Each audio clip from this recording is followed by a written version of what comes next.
La leyenda de la mujer vampiro.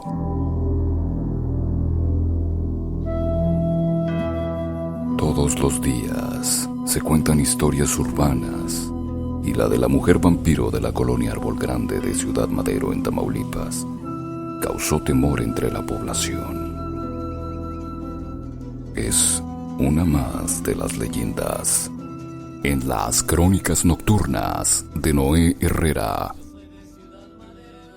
Corría la década de los años 70 en la pujante ciudad con actividad petrolera, cuando el miedo se apoderó de una gran parte del colectivo.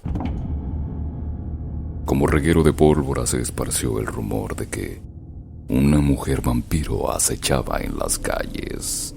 Desde ese momento, todo fue distinto para chicos y grandes. Las calles de Tampico y Ciudad Madero se quedaban vacías cuando caía la tarde. Cuando la noche sombreaba el cielo e intercambiaba el sol por la luna. La leyenda comienza en la colonia Árbol Grande, en ese municipio donde habitaba una mujer que era esposa de quien fuera uno de los superintendentes de la refinería que se localizaba en ese sector, que posteriormente fue cerrada para construir el Centro de Procesamiento Petrolero Francisco I. Madero. Era la más devota y benefactora de las mujeres de la iglesia de San Juan Bosco. De semblante apacible y de complexión delgada. Una dama de sociedad con facciones delineadas, finas y totalmente entregada a su familia, pero sobre todo al servicio a Dios y a su parroquia. Organizadora de toda clase de eventos en beneficio de la parroquia, hoy convertida en una de las más hermosas de Tamaulipas. Con su espíritu altruista, junto con su marido, fue uno de los principales apoyos del padre Ignacio Rosiles Namorado para impulsar ese templo.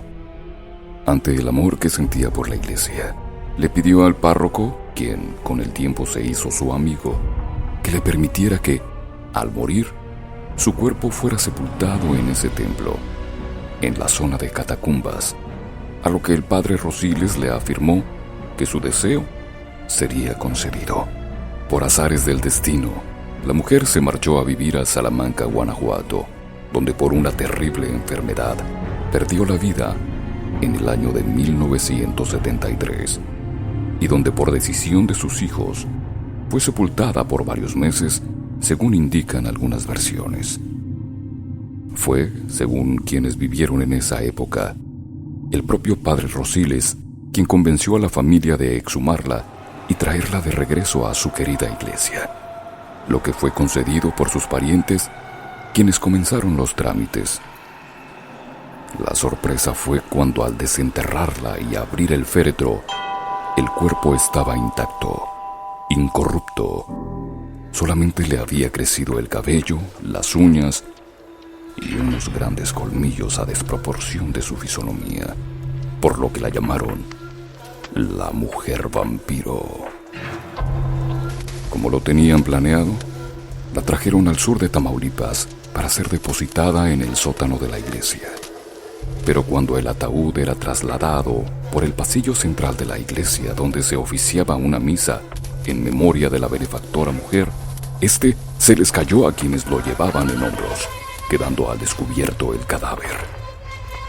La imagen causó pánico a todos los que ahí estaban, quienes en estampida salieron corriendo de la iglesia.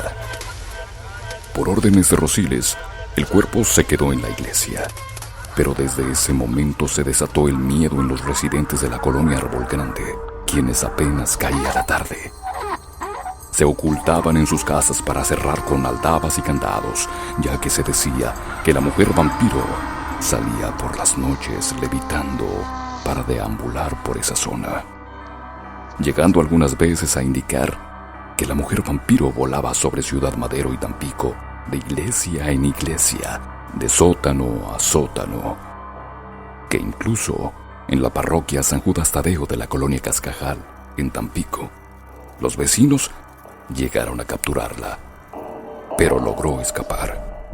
Las historias que se contaron sobre este caso causaron tal efecto que obligaron la presencia de Eduardo Matablanco, jefe de la Policía Preventiva y de personal de la 8ª Zona Militar, ya que los residentes intentaron incluso quemar la iglesia.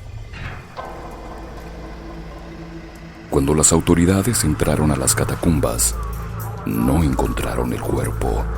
Se dice que fue sacado por la noche y sepultado en el panteón de esa misma colonia. Otra versión es que el padre Rosiles lo escondió en la parte más oculta del sótano del lugar.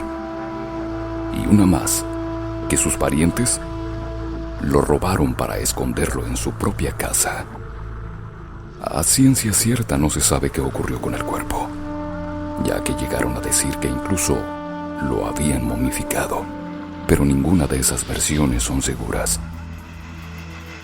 Esta leyenda urbana de la mujer vampiro de la colonia Árbol Grande en Ciudad Madero, Tamaulipas, se ha ido diluyendo en el tiempo y borrándose de la memoria de los residentes de ese sector, siendo pocos los que recuerdan este pasaje, convirtiéndose ahora en solo una leyenda urbana más de esta zona tamaulipeca.